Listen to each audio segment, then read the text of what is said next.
மாண்பு உறுப்பினர் இரா சக்கரபாணி அவர்கள். மிகு பேரவைத் தலைவர்களே, கொரோனா பாதிக்கப்பட்ட காலத்திலே எங்களுடைய தலைவர் அன்றைக்கு எதிர்கட்சி தலைவராக இருந்தார். பாதிக்கப்பட்ட மக்களுக்கு 5000 ரூபாய் கொடுக்க வேண்டும் என்று சட்டமன்றத்திலும் சரி மக்கள் மன்றத்திலும் கோரிக்கை வைத்தார். ஆனால் அன்றைய ஆட்சியாளர்கள், நீங்க அன்னைக்கு ஆட்சியில் இருந்தீங்க, வெறும் 1000 ரூபாய் தான் மட்டும்தான் கொடுத்தீங்க. எங்களுடைய தலைவர் நாங்கள் திமுக ஆட்சி பொறுப்பேற்கின்ற சமயத்திலே அந்த கொரோனா காலத்திலே பாதிக்கப்பட்ட மக்களுக்கு 5000 ரூபாய் கேட்டால் நீங்க 1000 ரூபாய் கொடுத்திருக்கீங்க. அந்த 4000 ரூபாயும் ஆட்சிக்கு வந்த உடனே கொடுப்பேன் என்று சொல்லி 2,09,00,000 பேருக்கு 4000 ரூபாய் வழங்கி 14 வகையான மளிகை பொருட்களை வழங்கினோம். அதற்கு பின்பு பொங்கல் தொகுப்பு 21 மளிகை பொருட்கள் வழங்கினோம். வெளி மாநிலத்திலாம் வாங்கல, இங்க எல்லா பொருளும் கிடைக்கும். இப்ப பருப்பு இருக்குன்னு வச்சுங்க, தோரம் பருப்பு இங்கே தமிழ்நாட்டிலேயே கிடைக்குதா, இந்தியா முழுவதும் கிடைக்குதா? இல்ல, வெளிநாட்டிலிருந்து வாங்கி இறக்குமதி செய்து வாங்கி கொண்டு இருக்கிறோம். அதனால எல்லா பொருளுமே தமிழ்நாட்டில் கிடைக்கும்ங்கிறது இல்ல, இந்தியாவில் கிடைக்கும்ங்கிறது இல்ல. வெளிநாட்டிலையும் வாங்குற, வெளி மாநிலத்திலும் வாங்க வேண்டிய சூழ்நிலை இருக்கிறது என்பதை மாண்புமிகு அமைச்சர்களுக்கு நான் தெரிவித்துக் கொள்கிறேன். இல்ல மாண்பு உறுப்பினர் இல்ல என்ன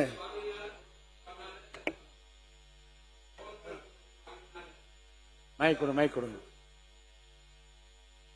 இப்ப துவரம் பருப்பு வாங்குறதா இருந்தாலும் தமிழ்நாட்டில் அந்த அளவுக்கு உற்பத்தி இல்ல, இந்தியா முழுவதும் உற்பத்தி இல்ல. வெளிநாட்டில இருந்து இறக்குமதி செஞ்சு வாங்கிட்டு இருக்கிறோம். நாங்களும் வாங்கணும், நீங்களும் வாங்கினீங்க முதல்ல உங்க ஆட்சி காலத்துல. இப்ப வாங்க போறது அப்படித்தான் வாங்கிட்டு இருக்கிறோம். ஏன்னா அந்த அளவுக்கு விளைச்சல் இல்ல. அதனால நீங்க ஒரே தமிழ்நாட்டிலே எல்லா பொருளும் கிடைக்கும்ங்கிறது சாத்தியம் இல்லை என்பதை இந்த நேரத்தில் தெரிவித்து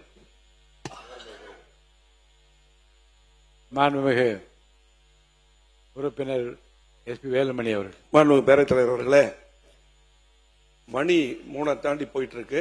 இதுக்கு முன்னாடி நம்முடைய அமைச்சர்கள் மானிய கோரிக்கையில பதில் சொல்லும் போது இடையில நாங்க அமைச்சரா இருக்கும்போது சரி, திமுக அமைச்சரா இருக்கும்போது சரி, இடையில இந்த மாதிரி நான் சக்கரபாணியனுக்காக சொல்ல, யார் கேட்டாலும் முடிஞ்சதுக்கு அப்புறம் தான் கொடுப்பாங்க. நீங்க இடையில கொடுக்கும்போது புதுசா நடைமுறை உருவாக்குனா அமைச்சருக்கு பதில் சொல்றது அவங்களுக்கு டைவர்ட் ஆயிடுறாங்க. ஆகவே இடையில நீங்க கொடுக்க கூடாது, முடிஞ்ச பின்னாடி நீங்க கொடுங்க. இடையில கொடுக்கிற நடைமுறை இருக்கக்கூடாது. மாண்பு அமைச்சர் அப்படி இல்ல, உங்களையும் காப்பாத்திருக்காரு. ஏனே அதான் அவர் சொல்லிட்டாரு, கடைசியில் கேட்டுருங்க. இல்ல கடைசியில் கேட்டுருங்க ப்ளீஸ். இல்ல கடைசியில் கேட்டுருங்க. மாண்பு அமைச்சர் பேச சொல்லுங்க.